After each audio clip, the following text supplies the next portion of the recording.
சீட்டு கட்டி தாங்க அடைச்சேன். சீட்டு ஜாயின் பண்றவங்களும் வந்து கவனமா இருக்கணும், சீட்டு பிடிக்கிறவங்களும் கவனமா இருக்கணும். நகையை வச்சு இங்க சீட்டு காசு கொடுக்கறது, கடன் வாங்கிட்டு வந்து சீட்டு கட்டுறது, இப்படியெல்லாம் வந்து இருந்தோம்னா அவ்வளவுதான். ரெண்டு பக்கமுமே வந்து சீட்ல பிரச்சனை தான். இப்போ ஒரு 6 மாசத்துல கூட நிறைய பேர் கோடிக்கணக்கில் அடிச்சுட்டு போயிட்டோம்னு சொல்லி நம்ம நியூஸ் பார்த்தோம். ஹாய் ஃப்ரெண்ட்ஸ், எல்லாருக்கும் வணக்கம். Welcome to Akhil Prabhu vlogs. இந்த வீடியோல என்ன பார்க்க போறோம் அப்படின்னா வந்து சீட்டு பிடிப்போம் இல்லையா, சீட்டு கட்டுறது, அதை பத்தின ஒரு வீடியோ தான் பார்க்க போறோம். சீட்டுனா என்ன அப்படின்னா, ஒரு 10 பேரோ 20 பேரோ, ஒரு 10 பேர்னா ஒரு 10 மாசம் வரும், 20 பேர்னா 20 மாசம் வரும் இல்லையா. அப்படி ஒரு குழுவா சேர்ந்து காசை ஒவ்வொருத்தரையும் கலெக்ட் பண்ணி அதுல இருந்து பிரிச்சு எடுத்துக்கிறது தான் சீட்டு. சீட்ல நிறைய வகை இருக்குது. குலுக்கல் சீட்டு இருக்குது, ஏழை சீட்டு இருக்குது, தீபாவளி சீட்டு போடுவோம் இல்லையா, அந்த மாதிரி சீட்ல நிறைய வகை இருக்குது. இப்ப ஏழை சீட்னா ஏழை சீட்லயும் நிறைய டைப்ஸ் இருக்குது. இப்போ குலுக்கல் சீட்லையும் அது மாதிரி தான். இதுதான் வந்து சீட்டுங்கிறது. சீட்டு வந்து ஒரு சிறு சேமிப்பு மாதிரி தான். வீட்டில் உள்ள லேடிஸ் வந்து அதாவது 1000 ரூபாயில இருந்தும் சீட்டு போடுவாங்க. ஒரு 10 பேர் சேர்ந்து 1000 கட்டி ஒரு 10,000 மொத்தமாக வந்து குலுக்கி எடுத்து ஒருத்தருக்கு கொடுக்கறது. இந்த மாதிரி உள்ளதான் குலுக்கல் சீட்டு. சீட்டோட நோக்கம் என்ன அப்படின்னா வந்து நம்ம செலவுகளை சுருக்கிக்கிட்டு ஏதாவது ஒரு கமிட்மெண்ட்டுக்குள்ள போயிட்டோம்னா நம்ம அமௌண்ட்டை சேவ் பண்ணாங்க இல்லையா, அது மாதிரி நம்மளுக்குள்ள ஒரு கமிட்மெண்ட்டை வச்சுக்கிறதுக்காக சீட்டு ஜாயின் பண்ணிக்கலாம். அதுவே ஃபியூச்சருக்கு வந்து நல்ல ஹெல்ப்பாக அமையும்.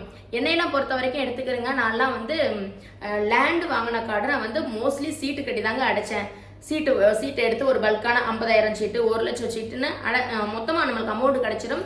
நம்ம 5,000 10,000ன்னு மாதம் சம்பளத்துலேருந்து எடுத்து கொடுக்குற மாதிரி ஈஸியாக இருந்த மாதிரி இருந்தது. என் லைஃப்பில் நான் வந்து குலுக்கல் சீட்டு போட்டிருக்கேன், ஏழை சீட்டு போட்டிருக்கேன். ரெண்டு சீட்டுமே இப்போ 2024 போட்டுக்கிட்டு இருக்கேன். என் ஃப்ரெண்டுகிட்ட தான் போட்டுட்டு இருக்கேன் குலுக்கல் சீட்டு. ஒரு 1.5 சீட்டு போட்டிருக்கேன். அதாவது 1 லட்ச ரூபாய் சீட்டு ஒன்று, 50,000 சீட்டு ஒன்று. அப்புறம் வந்து ஏழை சீட்டில் வந்து இந்த மாதம் தான் எடுத்திருக்கேன். ஸோ நான் வந்து இது எப்போதுமே வந்து ஃபாலோ பண்ணுற ஒன்று தான். ஆனால் வந்து இதை ரொம்ப நம்பகமாக ஃபாலோ பண்ணுங்க. நம்பகத்தன்மை இல்லாதவங்ககிட்ட தயவு செஞ்சு சீட்டை சேர்ந்துடக்கூடாது. காசை வாங்கிட்டு எடுத்துட்டு ஏமாத்திட்டு ஓடி போயிட்டாங்கன்னா அவ்வளோதான். ஃப்ரெண்டு, சொந்தக்காரங்க, அவங்கள நம்பி போட்டேன். இந்த காலத்தில் ஃப்ரெண்டையும் நம்ப முடியாது, சொந்தக்காரங்களையும் நம்ப முடியாது. ரொம்ப நம்பகமாக யாரையுமே நம்ப முடியாதுல்ல. யார் எப்போ மாறுறாங்கிறதே நம்மளுக்கு தெரிய மாட்டேங்குது பண விஷயத்தில். ஸோ வந்து சீட்டு போடுறது பெருசு இல்லை, போடுற நபரை வந்து கரெக்டாக சூஸ் பண்ணி போடுறதான் பெருசு. அதனால் சீட்டு போடுறதா இருந்தால் கரெக்டாக வந்து கரெக்டான நபராக இருந்தால் மட்டும் சீட்டில் ஜாயின் பண்ணுங்க. அதாவது நிறைய வருஷம் உங்களுக்கு தெரியும், சொந்தமாக வீடெல்லாம் வச்சுருக்காங்க, அதாவது இந்த அடாவுடியாலாம் நடந்துக்க மாட்டாங்க, நல்ல கேரக்டர் அப்படிங்கிறவங்கள பார்த்து வந்து சீட்டு போடலாம். சீட்டு வந்து லாபம் தான், சீட்டில் லாபம் இல்லைன்னு சொல்ல முடியாது, அந்த நபரை பொறுத்து தான் இருக்குது. இப்போ வந்து குலுக்கல் சீட்டு அப்படின்னா வந்து இது மாதிரி குலுக்கி ஒரு 10 பேரோ 20 பேரோ குலுக்கி போட்டு எடுத்துக்கிடுவாங்க. அப்படி இல்லை இன்னொரு மெத்தட் வந்து ஒருத்தருக்கும் இந்த மாதம் தர்றேன்னு முன்னாடியே சீட்டு ஆரம்பிக்கும் போதே பிளான் பண்ணிடுவாங்க. அதாவது நம்ம கட்டுற 5,000 10 மாதம் கட்டினோம்னா நம்மளுக்கு 50,000 தந்துடுவாங்க. 10,000 மாதம் கட்டினோம்னா 10 மாதம் 1 லட்சமா, அந்த 1 லட்சத்தை நம்ம முன்னாடியே வாங்கிக்கலாம். இந்த மாதம் இவங்களுக்குன்னு முன்னாடியே செலக்ட் பண்ணிட்டும் கொடுத்துருவாங்க. அந்த குலுக்கி பேப்பரில் போட்டுறதும் அதே டைப் தான். குலுக்காம அவங்களே அட்ஜஸ்ட் பண்ணிக்கிட்டு, உனக்கு இந்த மாதம் தேவை இருக்குது, எனக்கு இந்த மாதம் தேவை இருக்குது, அப்போ நீ இப்போ எடுத்துக்கோ, நான் அப்புறம் எடுத்துக்கிறேன்னா அவங்களுக்குள்ளேயே ஒரு அட்ஜஸ்ட்மெண்ட் பண்ணி எடுத்துக்கிறதும் குலுக்கல் சீட்டு தான். ஏழை சீட்டு அது அப்படின்னா வந்து ஒரு குறிப்பிட்ட 1 லட்ச ரூபாய் சீட்டு அப்படின்னா வந்து ஏலம் விடுவாங்க. ஒரு 80,000 கேட்பாங்க, அடுத்து வந்து 70 கேட்பாங்க, 60 கேட்பாங்க இல்லையா. அதில் யார் கம்மியாக கேட்குறாங்களோ அவங்கள செலக்ட் பண்ணி அந்த மாதம் ஏலம் கொடுக்குறது தான் ஏழை சீட்டு. இதுவுமே வந்து ஒவ்வொரு மாதமும் ஏலம் கேட்டு எடுக்கிற டைப்பும் இருக்குது. ஏலம் கேட்காம 1ஆவது மாதம் எடுக்கிறவங்களுக்கு இவ்வளோ அமௌண்ட் தான், இப்போ 2ஆவது மாதம் எடுக்கிறவங்களுக்கு வந்து 75,000 தான். 1 லட்ச ரூபாய் சீட்டில் 75,000 தான். 3ஆவது மாதம் எடுக்கிறவங்களுக்கு 78,000 இப்படி ஃபிக்ஸ்டாகவும் வச்சுக்கிட்டு கார்டு போட்டுருவாங்க. கார்டு போட்டுட்டு அதன்படி கொடுக்குறதும் ஏழை சீட்டு தான். ஓகே ஃப்ரெண்ட்ஸ், யாரெல்லாம் வந்து ஏழை சீட்டு பிடிக்கலாமா அப்போ நம்ம அப்படின்னா வந்து கண்டிப்பாக பிடிக்கலாம். சீட்டு பிடிக்கணும்னாவே வாய் திறமை இருக்கணும். அப்புறம் இந்த கொஞ்சம் ஃபினான்ஸ் ரீதியாக வந்து பணத்தெல்லாம் மேனேஜ் பண்ணுற அளவுக்கு இருக்கணும். ஏன்னா வந்து எப்படி சீட்டு பிடிக்கிறவங்க விட்டுட்டு ஓடி போயிடுவாங்களோ அதே மாதிரி தான் சீட்டு கட்டுறவங்களும் காசை வாங்கிட்டு ஓடி போகிறதுக்கு சான்ஸ் இருக்குது. நம்ம சீட்டு பிடிக்கிறவங்களே குறை சொல்ல முடியாது. இந்த சீட்டு விஷயத்தில் வாங்குறவங்களும் நம்ம பார்த்து செலக்ட் பண்ணுறவங்க இல்லையா.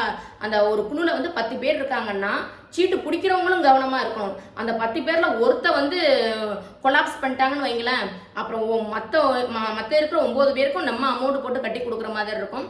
ஸோ வந்து சீட்டு ஜாயின் பண்ணுறவங்களும் வந்து கவனமாக இருக்கணும், சீட்டு பிடிக்கிறவங்களும் கவனமாக இருக்கணும். 2 பேருமே வந்து நல்ல நம்பகமாக இருக்கிறவங்க பார்த்து தான் செலக்ட் பண்ணி சேர்த்துக்கிறணும். சீட்டில் சேர போகிறவங்களும் சீட்டு பிடிக்கிறவங்கள பார்த்து கவனமாக தான் செலக்ட் பண்ணி போய் சேரணும். ஸோ 2 பக்கமுமே வந்து சீட்டில் பிரச்சனை தான். ஏன்னா வந்து காசை வாங்கிக்கிட்டு சீட்டு பிடிக்கிறவங்க காசை எடுத்துகிட்டு ஓடி போயிட்டாலும், சீட்டு கட்டினவங்க காசை வாங்கிக்கிட்டு ஓடி போயிட்டாலும், இது வந்து இது கவர்மெண்ட் அப்ரூவ்டு அப்படிலாம் கிடையாது. சீட்டில் இது வந்து நம்பகமான முறையில் நம்ம கேஸ் கொடுத்தா கூட அது எந்த அளவுக்கு நிற்கும்னு தெரியாது. இப்போ ஒரு 6 மாதத்துக்கு முன்னாடி கூட ஒரு சீட்டு கம்பெனி கோடிக்கணக்கில் வந்து இது மாதிரிலாம், அது வந்து நம்ம ரிலேஷனில் கட்டுறது மாதிரி இல்லை, அது சீட்டு ஃபண்ட் மாதிரி வச்சு நடத்துகிற கம்பெனி. இப்போ ஒரு 6 மாதத்தில் கூட நிறைய பேர் கோடிக்கணக்கில் அடிச்சுட்டு போயிட்டோன்னு சொல்லி தான் நம்ம நியூஸ் பார்த்தோம். ஸோ அது மாதிரி வந்து இது கவர்மெண்ட் அப்ரூவ்டான ஒரு இது கிடையாது இது. அதனால் கொஞ்சம் வந்து நம்ம கேர்ஃபுல்லாக தான். இப்போ வந்து ஆர்டி, எஃப்டி இந்த மாதிரி வந்து சம்மந்தமானது இது இல்லை.